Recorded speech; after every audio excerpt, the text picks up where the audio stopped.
Hello everyone, this is my project about color blindness by me. So this is the normal visible light spectrum of colors. So you can see the three major color groups, blue, green, and red. However, all of us in this room, or some of us in this room, might not see this the same way as you might, because some people are colorblind. That meaning that they have a deficiency in one of these three main color groups, and it can affect the way that they see the world, basically. So this is a diagram of the eye, and in your eye there are all these color sensing cells called cone cells, and it's this one, and this one, blue, red, and green. So they all detect a specific wavelength of light that allows you to see color, basically. And a person who is colorblind has a gene that alters any one type of these cells to be less efficient, basically. And it causes that deficiency in color vision. So 92% of people have normal vision, as seen in this little table below. So 2.7% of all people have something called deuteranomaly, which is a type of color blindness that affects mainly green. Now, it only causes a slight deficiency, but it's still pretty noticeable. As you can see here, the screen kind of looks like darker and more like pale almost. And it also affects red a little bit as it's less vibrant. And protoanomaly is much rarer, and it affects red slightly. And you can see here that it looks almost like brown, and this kind of looks purple almost, and this is only mildly changed. Protanopia is a complete deficiency in red, meaning you can't see red at all. You're basically blind to it, and it affects it a lot more than protoanomaly. And deuteranopia is basically deuteranomaly, but worse, and you can't see green at all, so it looks almost like a brownish. Tritanopia affects blue, and it also makes other colors look blue, such as green, and it makes red more vibrant, and this, like the green or the blue area, looks almost like darker. And tritananomaly is a slight deficiency in blue, where you can see it less well, basically.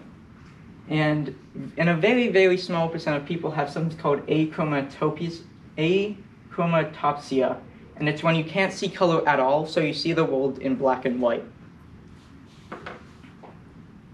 So if you're colorblind, this may affect your career, because there are some jobs that could prevent you from being hired because you are colorblind, such as being an electrical engineer who commonly uses these things called resistors, and they have these little strips of color on them that if you mistake them, that they could harm machinery and potentially you too. And being a pilot, there is a lot of color that you have to distinguish between, and misjudging these colors could lead you to harming yourself or other people on the plane. And something like pharmaceuticals, you have all of these different colored pills, which you could misprescribe to a patient, and that could be very dangerous for their health. And being something like an X-ray technician, where you have to see the X-ray results, you may not see the distinguishment between blue, red, and orange, so you can't see them as well, and you may misdiagnose something or just completely skip over someone's glaringly obvious thing. So this is a colorblind test, and to test that you are colorblind, you take something called the Ishikawa test.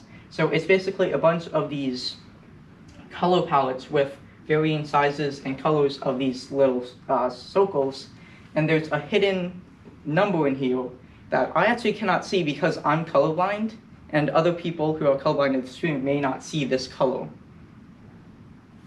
or this number.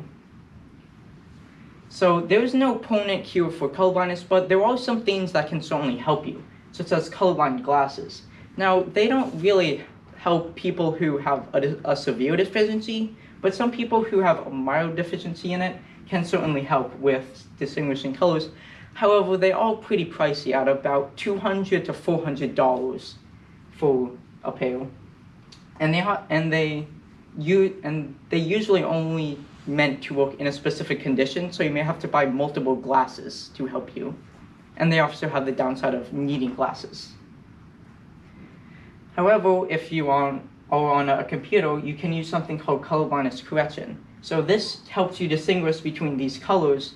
However, it comes with the drawback of only being on a computer. Most operating systems and sometimes games have these to help you distinguish colors, and they certainly help, but it doesn't really help all that much for people who are severely colorblind. However, something more important, such as traffic lights, if you misjudge one of these, you could potentially get in a crash, which could be really bad. So people have developed these special types of traffic lights which have almost like a bluish green rather than a solid green to help people distinguish between these. So there you have it. People who are colorblind have a much different life than normal people, but it's basically